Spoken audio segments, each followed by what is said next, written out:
Thank you, Chairman.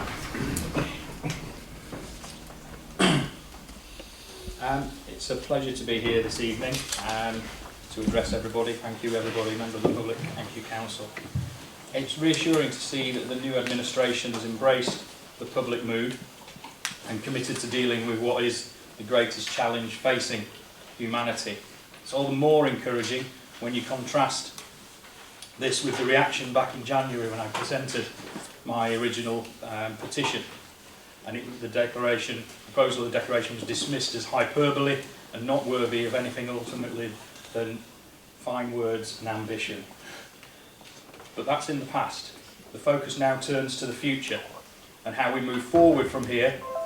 I commend the strong leader on her desire to work across all parties and the boundaries that allowed members of this council to work on this motion 2 weeks ago, drafted by my colleague Councillor Culver and discussed and then adopted with modest amendments. One suggestion at the working group, as Councillor Culver mentioned, was the formation of a health and wellbeing style board to strategise and deliver the target of net zero by 2030.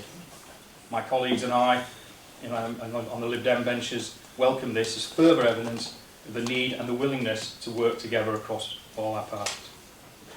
I asked the proposer and the leader of the council to reconsider the decision to make it Conservative portfolio holders only and include members of the Lib Dem group and the Greens.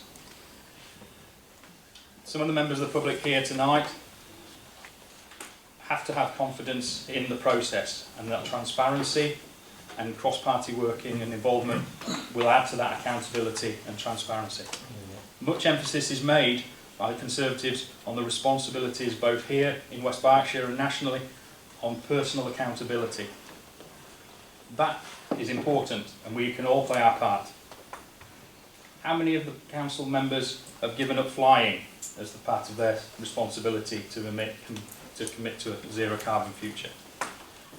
If you're doing your best in recycling, that's great, you've got your bamboo toothbrush, but if you take a transatlantic flight once or twice a year, that's all essentially pointless. You have to take responsibility.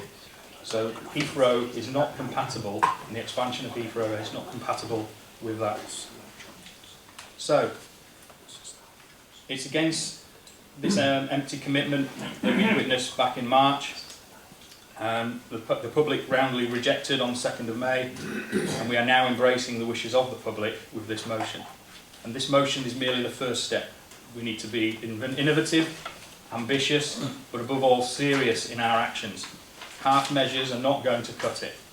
Business as usual won't deliver on our aspirations. As I said, the third runway is an example of this. Carbon neutrality at national level has to be, as well as individually, responsible from the top down. And at Heathrow, we have to say a bold no. The basic and fundamental is this right now, so the public are going to believe that we can deliver this. We have to hold true to that belief. I commend the council to support this motion, but to be mindful that the real work starts here, and I will be pushing hard to ensure that we deliver real change. I commend the council to recommend this motion. Thank you very much, Chairman. Thank you.